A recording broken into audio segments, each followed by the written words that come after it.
Okay, let's see proportional controller, P controller. Now proportional controller will look like this. This is your plant gain, this is your feedback gain, reference signal, output.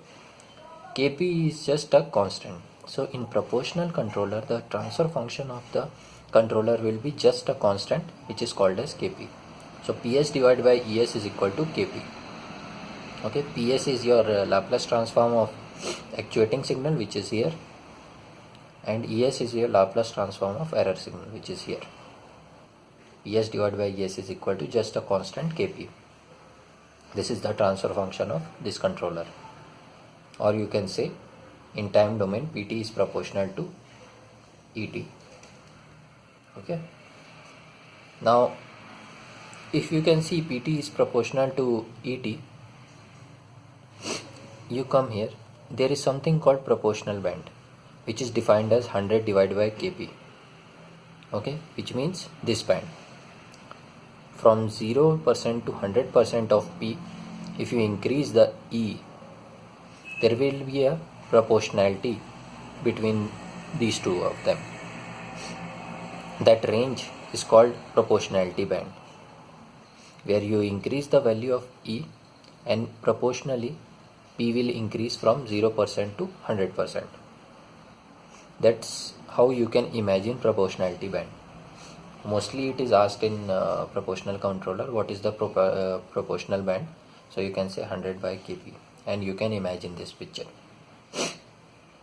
Okay, now if let's say your GS is first order system 1 by 1 plus Ts, then ESS will be equal to limit s tends to 0 s into Es. Consider there is a unit step input, so s into a divided by s divided by 1 plus Kp divided by 1 plus Ts, since GHS will be Kp divided by 1 plus Ts. This comes out to be a divided by 1 plus Kp. So you can see this provides a residual error, some sort of error, okay, offset error, which we call. If you want to decrease this error, you have to increase the value of Kp, but this will affect the proportionality band, because if you will increase the Kp, your proportionality band will decrease.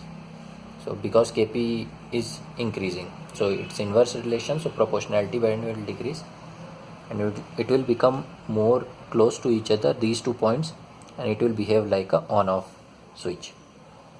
Okay, sometimes it is also called as on-off controller. So this is one of the limitation of proportional controller, that it provides an offset error. Okay, some sort of error it will provide. If you will calculate, it doesn't matter what is the input and what is the plant gain. Just to show you an example, it provides an offset error. If you will try to decrease the error, you have to increase the Kp, and if you increase the Kp, it will affect the proportionality band. Okay, this is the limitation of controller, proportional controller. But usually people ask these things only. Okay.